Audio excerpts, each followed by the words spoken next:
Picture this. It is May 1945. Right. The world has just been completely torn apart by the most devastating conflict in human history. The dust is literally still settling over a fractured Europe.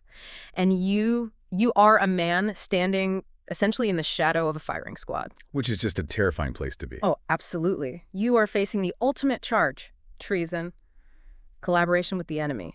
And the only possible way you can save your own life, like the absolute only way out of this terrifying, seemingly impossible scenario, is if you can somehow prove to the entire world that your greatest triumph is a fake. Yeah. This priceless national treasure that experts have openly wept over, you have to prove it is actually a complete and total fraud. It is, it's just the ultimate historical paradox. Mm-hmm. I mean, the very illusion this man spent years of his life meticulously perfecting, right? Yeah. The masterpiece that brought him unbelievable wealth, estates, elite status. That exact thing is suddenly the piece of evidence that is going to get him executed. It's why... So to survive the gallows, he has to completely shatter his own myth. He has to stand up and admit, hey, I am a liar. And to figure out how a man paints his way out of a death sentence, we really have to pull apart a fascinating stack of historical records today. We do. We are looking at the meticulous research and insights from authors like Edward Dolnick, Jonathan Lopez, and Frank Wynne. And we're going to use all of that to unpack the unbelievable story of an etch painter named Han van Meegeren. Right, Han van Meegeren. And for you listening, I want to be clear right up front. This isn't just a true crime caper, though. I mean, it totally has all the tension and twists of a great heist movie. Oh, for sure. But we are going on a really deep dive here. A deep exploration of authenticity, of human psychology, and the deeply unsettling question of how the world decides what is actually real. Yeah, and to truly grasp the stakes of this deception, we have to establish the historical backdrop first. Let's do it. We are looking at Europe in the early to mid-20th century. This is an era and a deeply entrenched culture with an almost religious reverence for the old masters of painting. Right, the big names. Exactly. Figures like Rembrandt, Hals, and Vermeer. These artworks weren't just considered, pretty pictures hanging in a gallery somewhere. They were more than that. Much more. They were the very pillars of national identity. They represented cultural supremacy and historical continuity. Wow. And yet, as we dig into these sources, what we start to see is that this concept of greatness, the absolute unquestionable genius of an artwork, well, sometimes it's just an incredibly compelling story that we all collectively agree to tell ourselves. Okay, let's unpack this, because every massive deception has a starting point. And this one doesn't begin with some grand, sophisticated master plan to disrupt the global art market, right? No, not at all. It starts with something much more relatable, much more human, and honestly, a lot more petty. Very petty. It starts with a severely bruised ego. Yeah, we really have to look at the psychology of the man at the center of this narrative, Han van Meegeren. Right. So he was born in 1889 and died in 1947. In the early 20th century, he was a working painter in Holland. And according to the historical consensus in our sources, van Meegeren he was undeniably technically gifted. Okay, so he wasn't just a hack. No, he possessed a profound, almost anachronistic understanding of how to maneuver a brush. He knew how to manipulate oil on a canvas in a way very few people did anymore, but he was completely, hopelessly out of step with his own time. Because we are talking about the early 1900s here. Exactly. This is the era when modern art is just exploding. You have Cubism, you have Surrealism, you have Picasso and Mondrian completely deconstructing what a painting is even supposed to look like. Right. The art world was undergoing this massive paradigm shift. Critics and collectors, they were all embracing radical new movements that just shattered traditional representation. They wanted the new thing. Yeah. But van Meegeren was deeply, deeply traditional. He painted in the lush, highly realistic classical style of the 17th century Dutch Golden Age. And I'm guessing the critics didn't love that. Oh, the critics of the time did not hold back in their assessment of him. They entirely dismissed his original work. Ouch. Yeah, they called it derivative, tired, old-fashioned, uninspired. That is brutal. They essentially labeled him a second-rate hack who was merely parroting the past rather than contributing to the future of art. Which, I mean, that has to be an absolutely brutal pill to swallow. Imagine dedicating your entire life, your every waking hour, to mastering an incredibly difficult craft, and the gatekeepers of your industry just sneer at you. It would drive anyone crazy. They don't even say you're bad at painting. They say your entire philosophy of art is basically irrelevant. And that specific type of rejection, it really festered inside him. Van Meegeren became deeply, poisonously better. I can imagine. He genuinely believed he was a misunderstood genius. He felt he was being deliberately ignored and marginalized by this cabal of blind, arrogant, trend-obsessed snobs. Right. And then you add to this volatile emotional state the fact that he was struggling with a severe morphine addiction. Oh, wow. I didn't realize that. Yeah. So you have a man who is incredibly unstable, deeply resentful, and actively looking for a target for his rage. Mm. And this brings us to the psychology of the wounded creator. Let's focus on that psychology, because a normal person who gets bad reviews, they might write an angry letter to the editor, or maybe just quit and find a new career. Right, they move on. They don't usually launch a multi-year, highly illegal crusade to literally destroy the critical establishment. No, but the critic's rejection birthed a very specific, highly calculated revenge plot for him. Van Meegeren decided that if the establishment thought his original work was so terrible, well, he would use his undeniable technical skills to forge an old master. So he's going to beat them at their own game. Exactly. His goal was to paint a fake, so flawlessly executed that these very same critics, the ones who called him a hack, would fall over themselves to crown the forgery as a priceless, newly discovered masterpiece. I see the angle. It's the ultimate trap. It really is. Because once they had publicly committed themselves to the genius of the painting, once they put their reputations on the line in print, he would just pull the rug out. That was the plan. He would step forward, expose the hoax, and publicly humiliate the entire art establishment, proving their ignorance to the world. Yes. It makes me think of like a chef who gets absolutely trashed by high-end food critics. Oh, that's a good comparison. Right. They tell him his food is uninspired garbage. So in retaliation, he takes the incredibly cheap processed ingredients of a fast food drive-through burger, and he disguises it using all these elaborate molecular gastronomy techniques. The foams and spheres. Exactly, the foams and spears. And he serves it to those exact same critics at a black tie gala. They eat it, they write glowing reviews about the complex, elevated flavor profiles, and then he stands up, microphone in hand, and says, "You just paid $500 to eat a drive-through burger." Yeah.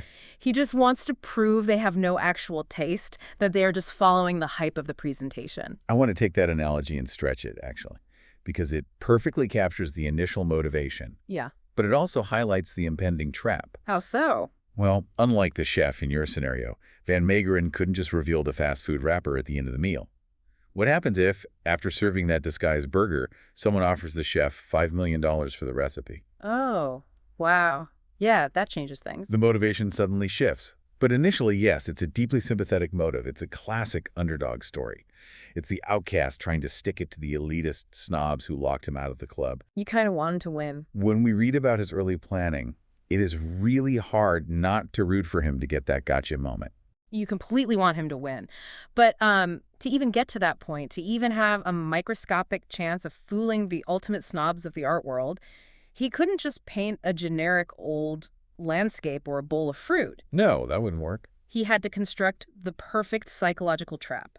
He needed bait that the critics simply could not resist. Right, he needed a target, and his target was Johannes Vermeer. The big one. Even among the old masters, Vermeer holds a unique, almost mythological status. He is known as the Sphinx of Delft. He is famous for his incredible luminous use of light, his photographic attention to detail. Right, like the domestic scenes. Exactly, things like Girl with the Pearl Earring or The Milkmaid. But what made Vermeer the absolute perfect vulnerability for this kind of plot was scarcity. There aren't many of them.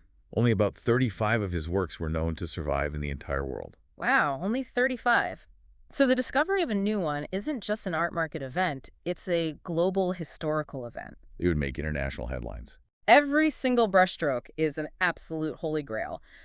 But here's where I get a little confused. If I want to forge a Vermeer, my first instinct would be to paint something that looks exactly like the famous Vermeers. Right, a woman pouring milk? Yeah, a woman by a window pouring milk, wearing a pearl.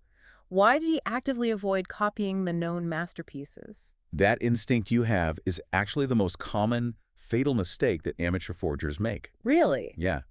If you copy a known painting, or even a highly typical scene, experts can immediately compare it. They can put it next to the original or other verified works and check it brushstroke for brushstroke. Oh, so they can spot the differences. Exactly. They can look at how Vermeer painted a fold of fabric in 1665 and see exactly where the forger hesitated, where the rhythm of the paint is too slow, or where the imitation just falls flat. It's too easy to cross-reference. Precisely. So Van Meegeren bypassed that comparative trap entirely. Instead of copying, he invented. He just made one up. He created a piece that no one could compare to anything else because it was theoretically unique. He invented a lost Vermeer. But, I mean, how do you just invent a whole phase of a guy's career and expect the smartest art historians in the world to buy it? It takes a lot of research. Wouldn't they say Vermeer didn't paint this kind of stuff? Well, he didn't just make it up out of thin air. He weaponized the experts' own academic theories against them. Oh, that is sneaky. Very. See, scholars in the 1930s had a problem. Vermeer's known works are incredibly sophisticated, but there was a gap in his early life. A missing period. Right. Scholars theorized that before he painted those quiet domestic interiors, he must have had an early formative period where he painted large-scale religious scenes, perhaps drawing heavily on the dramatic, high-contrast lighting style of the Italian master Caravaggio. Okay, so they were already looking for this. Exactly. They had written extensive papers about this missing link. They debated it in universities. They were actively, desperately hoping to find a painting to prove their theories right. And Van Meegeren knew this. Van Meegeren read all of this literature. He knew exactly what the academic establishment wanted. He didn't just give them a painting, he gave them their own unproven theories, rendered in physical oil paint. That is spectacularly manipulative. It really is. He basically held up a mirror to their academic desires. And he had a very specific target for this trap, right? He did. He needed to fool the absolute apex predator of the art critique world. The target was Abraham Bredius. Bredius was an 83-year-old scholar who was so revered, so unquestioned in his authority, that in the international art world he was known simply as the Pope of Dutch painting. The Pope. That is a terrifying amount of authority for one man to hold. It is unmatched authority. If I'm Van Meegeren, I'm sweating bullets at the thought of putting my canvas in front of this guy. Well, Bredius had literally spent his entire life, decades upon decades, studying Vermeer. He was the undisputed final authority. If Bredius looked at a canvas and declared it a Vermeer, it was a Vermeer. The debate was over. Van Meegeren knew that if he could break Bredius, if he could seduce the Pope, the rest of the art world would fall in line without a whisper of dissent. It's the ultimate dominant. Furthermore, Bredius' lifelong obsessive devotion to finding those missing links in Vermeer's catalog, his desire for one last crowning discovery before the end of his life, it set him up perfectly for a psychological fall. He wanted to see a religious Vermeer more than anyone else on Earth. But I mean, having the right psychological trap, having the perfect academic bait, is totally useless without the technical execution to actually pull it off. Oh, absolutely. The physical object has to be convincing. You cannot hand an 83-year-old expert, a man who has looked at thousands of 17th century canvases, a painting you made yesterday, and expect him not to notice it smells like wet linseed oil. No, you definitely cannot. So let's dive deep into the heist toolkit of this operation, because this is the most fascinating part to me. The sheer mechanics of faking a 300-year-old object. The physical creation of a convincing forgery is a monumental, almost insurmountable technical challenge. I can't even imagine. The painting we're focusing on, his first major triumph in this endeavor, was called Christ and the Disciples at Emmaus. He worked on it in absolute secrecy between 1936 and 1937. And to pass it off as a 300-year-old masterpiece, Van Meegeren had to reverse engineer centuries of chemical and physical history. Let's start with the absolute basics. Step one, you need a canvas. Right. You obviously can't go down to the local art supply store in 1936 and buy a fresh roll of cotton. No, he had to source authentic materials. So he went to obscure antique shops and bought cheap, genuine 17th century paintings by unknown, forgotten artists. So he's buying old junk art. Basically, he would take these authentic, historically accurate canvases, which were stretched over historically accurate wooden frames with 17th century nails, and he would meticulously scrape off the top layer of paint using pumice and water. Wait, let me stop you right there. I know that by the 1930s, museums were already using X-ray technology to look beneath the surface of paintings. They were, yes. If he just paints a new image over an old canvas, wouldn't an X-ray instantly reveal a faint 17th century landscape or portrait hiding underneath his new Vermeer? That is a brilliant point, and Van Meegeren anticipated it perfectly. Oh, he did. Yes. First, he deliberately sought out old paintings that featured subjects vaguely similar in composition to what he planned to paint. Ah, so the shapes match up. Exactly. So any faint ghostly images on an X-ray might look like the artist's own early sketches, or what they call penamendi, the artist changing his mind. That is incredibly smart. And second, he scraped the canvases down so aggressively, sometimes almost to the bare primer layer, that very little of the heavy metal pigments of the original painting remain to block an X-ray. Wow. Crucially, he also preserved the most vital physical characteristic of old art, crocolure. Okay, explain crocolure for those who haven't spent time staring at old paintings with a magnifying glass. So when oil paint dries and ages over centuries, the canvas expands and cracks with changes in humidity and temperature. Just from being in different rooms. Right. This constant microscopic movement causes the brittle ancient paint to fracture. It develops a complex, intricate network of microscopic cracks across the entire surface. Like dry mud. Very much like that. By scraping down to the base layer but preserving that cracked texture beneath, his new, wet paint would seep into those ancient fissures. Oh, I see. When finished, his new painting would inherit the physical structural age of the old one beneath it. So he has an old canvas with old cracks. What about the paint itself? He can't use tubes of modern acrylics, right? He used meticulously researched, historically accurate period pigments. He sourced the exact same raw, natural materials that Vermeer would have ground up by hand in his studio in the 1600s. So he's making his own paint. Yes. He used genuine lapis lazuli for the brilliant blues, which is an incredibly expensive semi-precious stone. He used white lead, natural ochres, and cinnabar. That sounds like a lot of work. It was. He had to be obsessive about avoiding modern synthetic colors.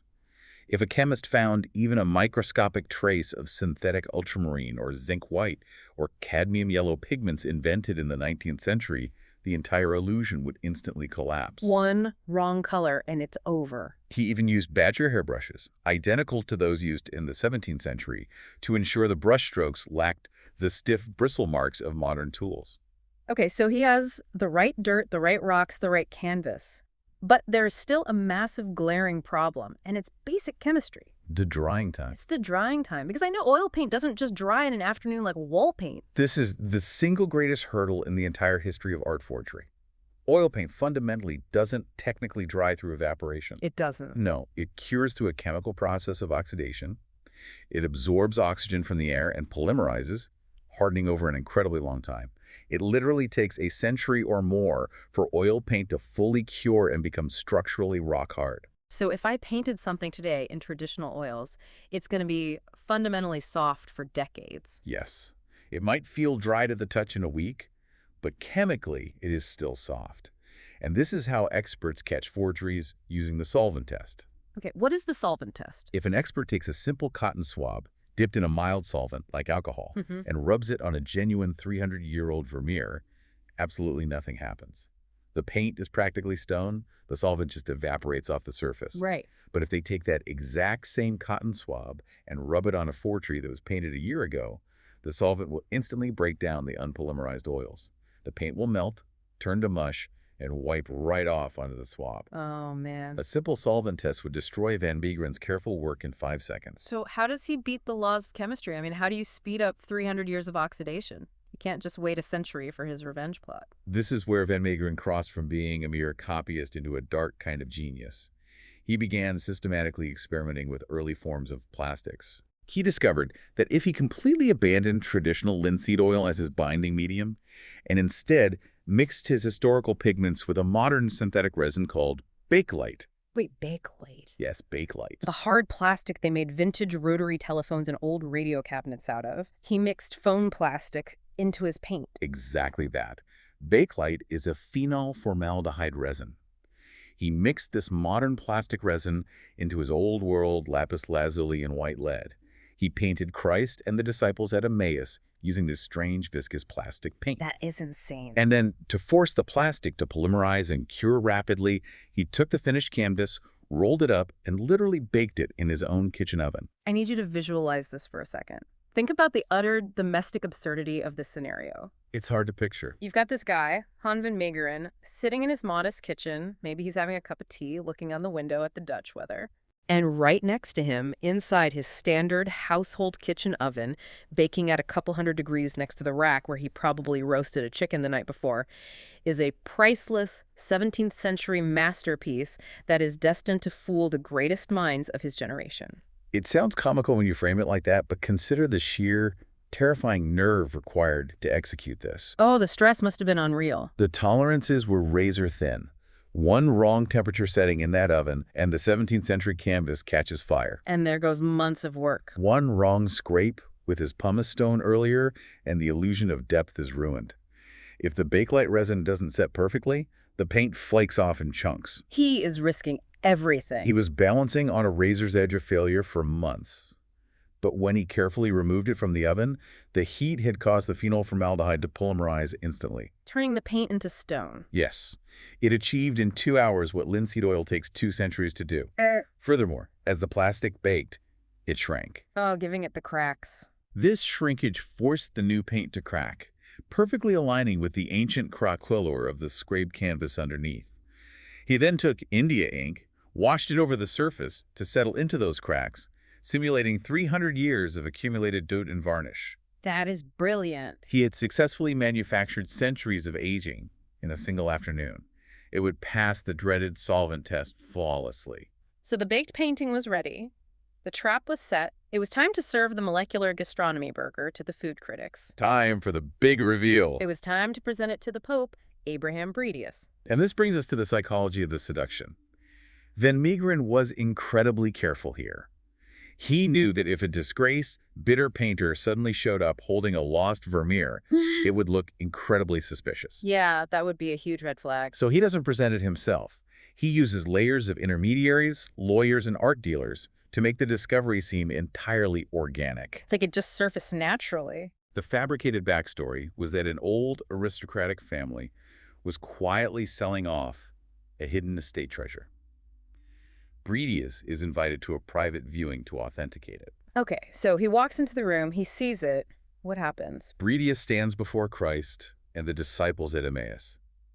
And the historical sources tell us he was entirely overcome by emotion. Like, he cried. He looked at this forgery, a canvas baked in a kitchen oven just months prior, and he literally wept with joy. The greatest expert in the world cried over a piece of baked plastic. Why was he so emotionally compromised?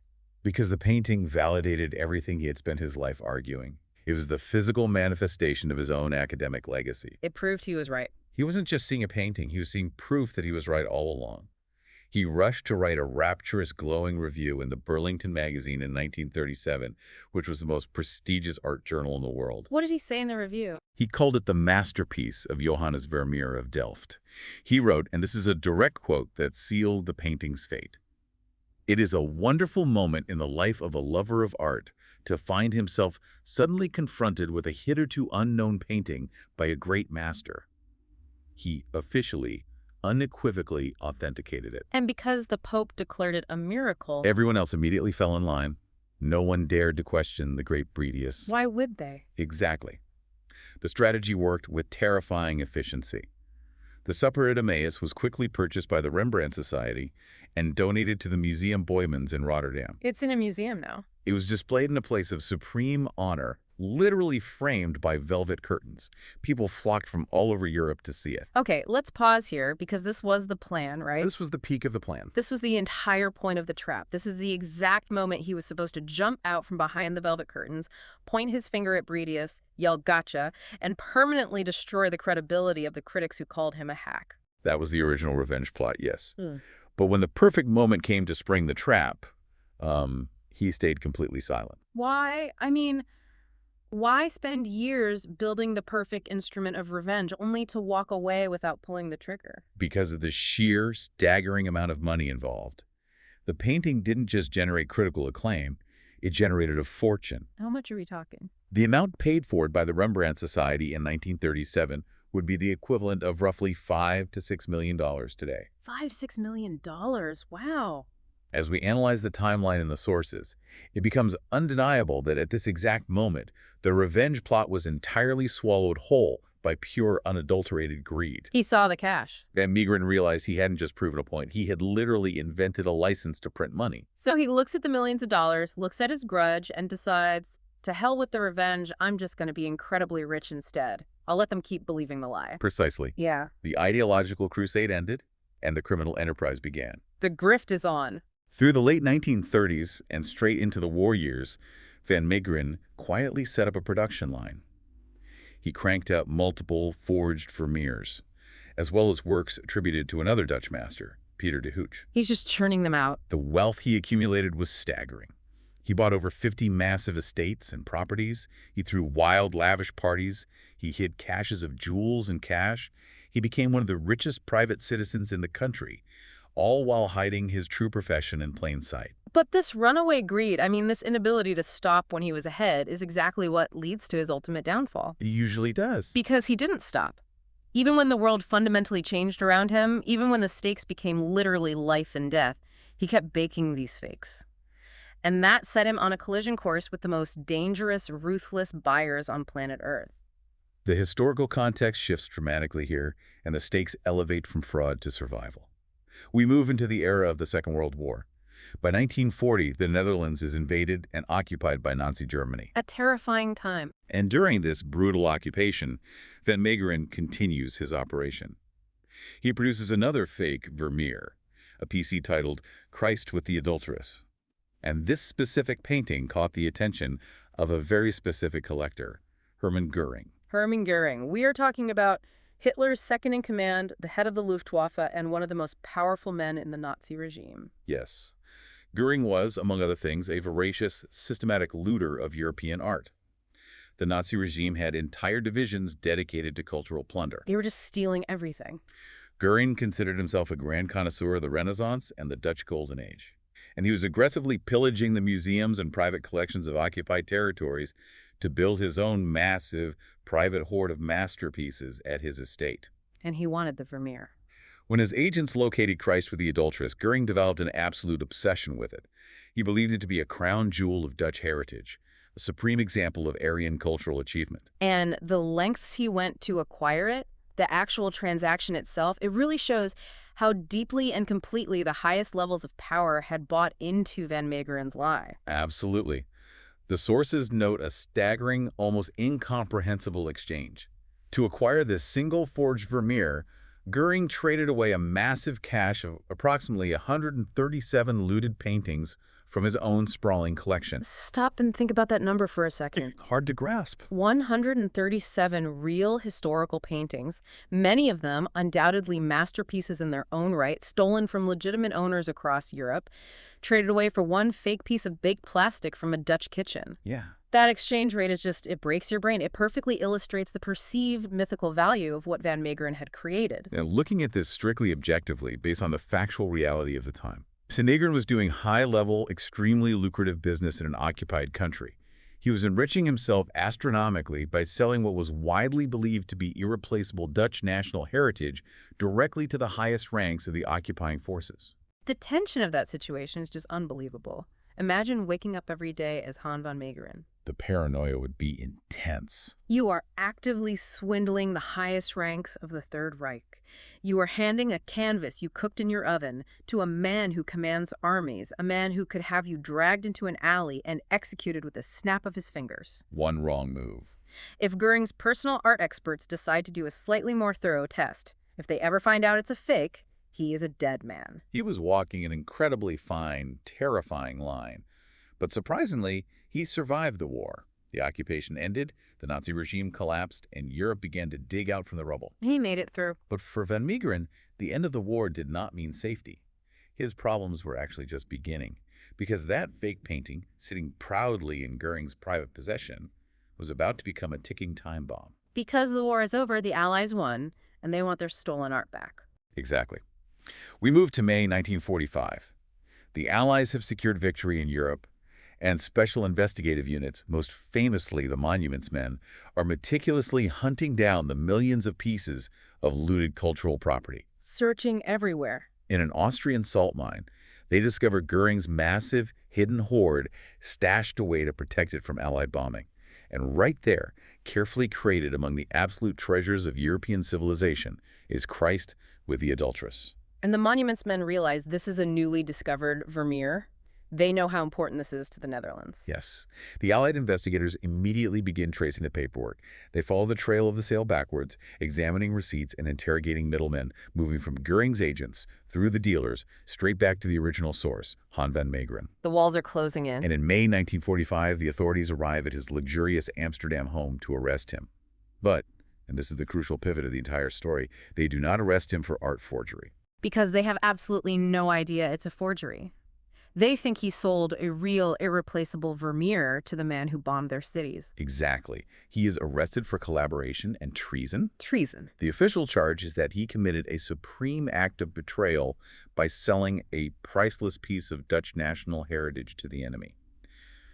We have to understand the post-war climate here. Emotions were running high. Very high. In the immediate aftermath of the conflict, in a country that had been starved, brutalized, and traumatized by years of occupation, collaboration was not treated lightly. It was a capital crime. It was punishable by death. Put yourself in his shoes for a second. It is the ultimate horrific irony. He is literally trapped by his own success. Trapped by his own genius. He made a fake so incredibly good that everyone, from the top art critics to the top Nazi commanders to the Allied liberators, believed it was real. And the country is the exact piece of evidence that is going to put him in front of a firing squad. It is a stunning, poetic reversal of fortune.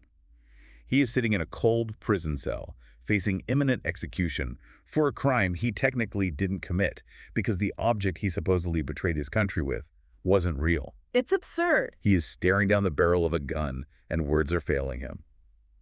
So, cornered, desperate, facing the gallows, Van Meegeren makes the only move he has left.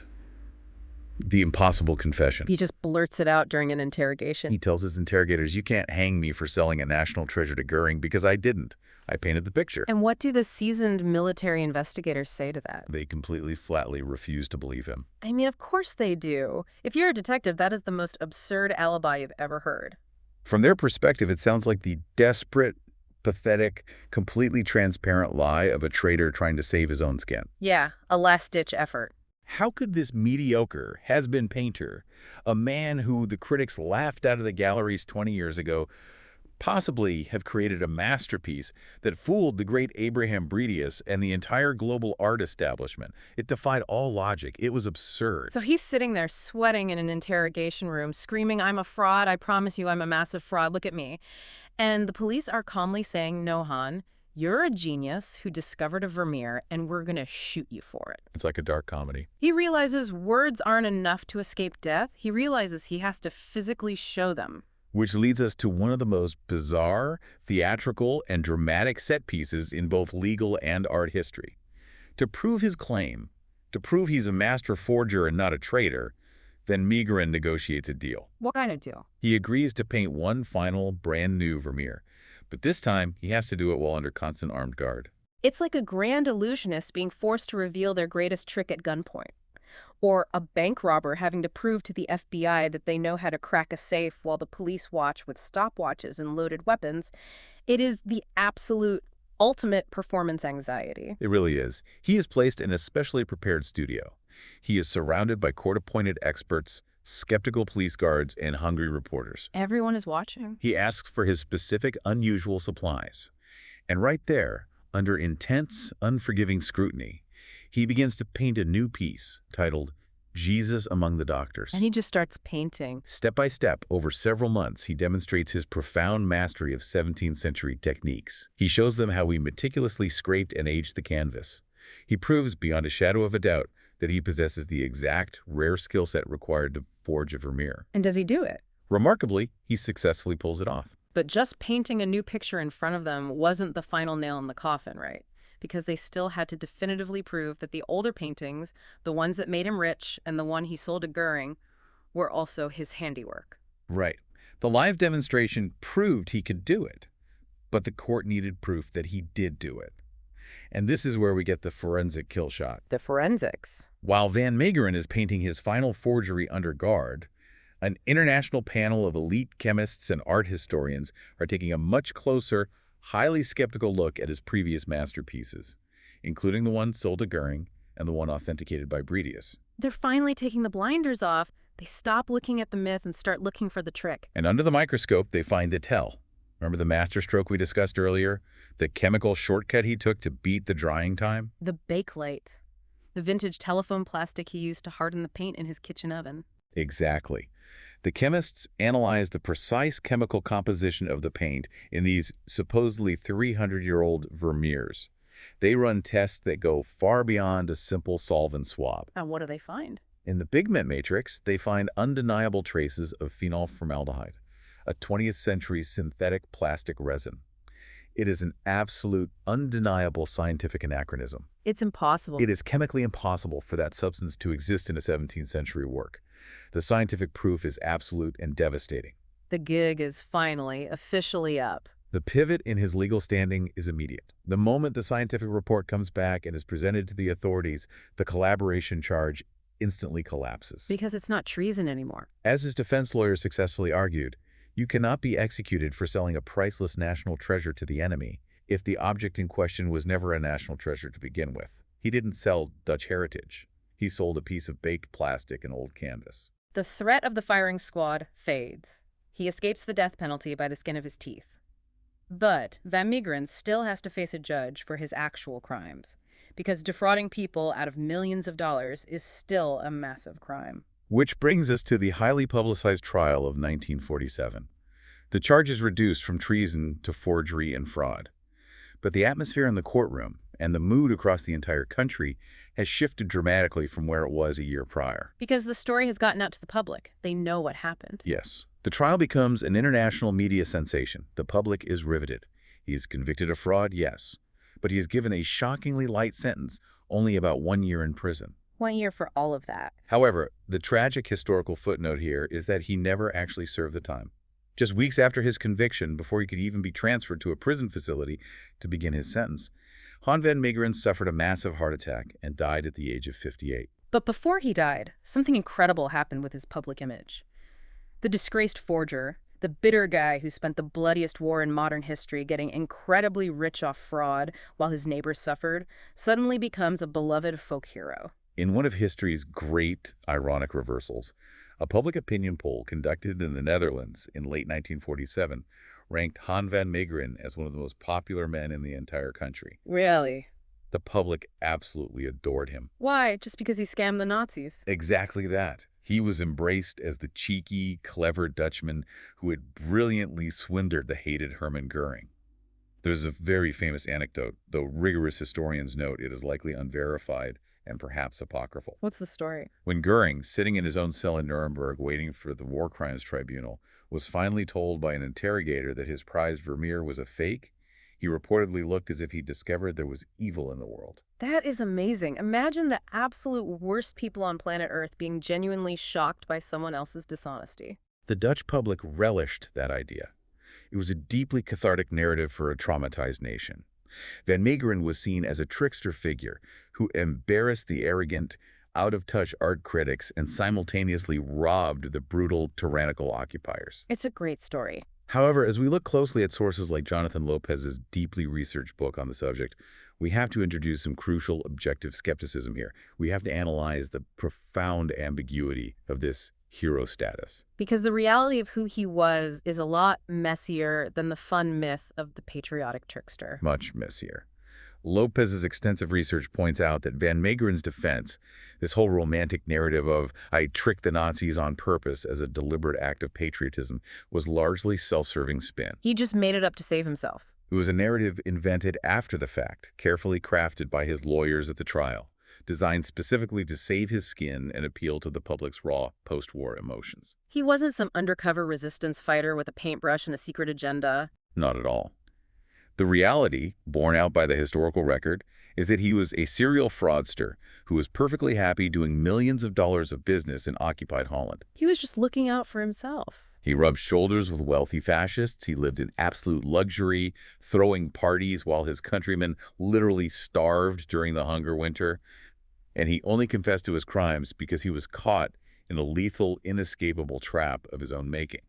So to be clear, we certainly aren't endorsing him as a moral hero here, but the fact that the public adored him, that is a fascinating psychological phenomenon in itself. That says a lot about human nature. People love a con man when the victim is someone they already deeply resent. They love seeing the elite, whether it's snobby art critics in velvet-lined museums or Nazi commanders in looted castles, made to look like absolute gullible fools. Like it's the timeless appeal of the trickster archetype, exposing the vulnerability of the powerful.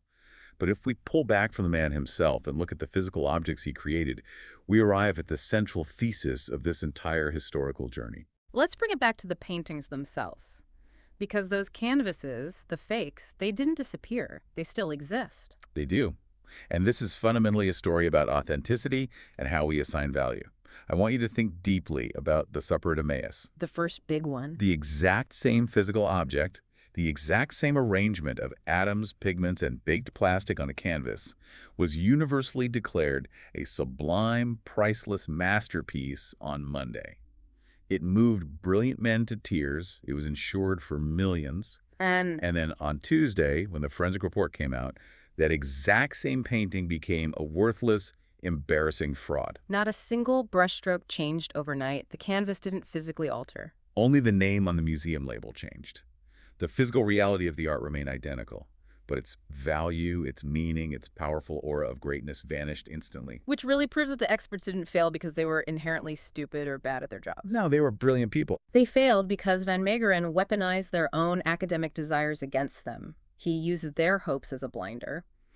He knew that greatness, at the end of the day, is at least partly a story we all collectively agree to tell. It's a consensus. It's a consensus. Yeah. And if a liar is clever enough, if they know the precise rules of the story the experts desperately want to hear, they can write themselves right into the history books. It raises profound, enduring questions about how we value art and history itself. Do we value the raw, aesthetic experience of looking at the painting, the emotional response it evokes, or do we only value the historical ghost of the celebrity who supposedly painted it? And that leads to a thought that I want to leave you, the listener, with today as we wrap up this deep dive. The next time you walk through a museum and you stop in a quiet, climate-controlled room and you stand in awe of a centuries-old masterpiece bathed in a perfect spotlight, ask yourself, How much of it is real? exactly how much of what we are absolutely sure is genuine and old and great is simply a brilliant, undetected forgery that no one has caught yet. Han van Meegeren's true masterpiece wasn't a painting, it was the doubt he left in the room.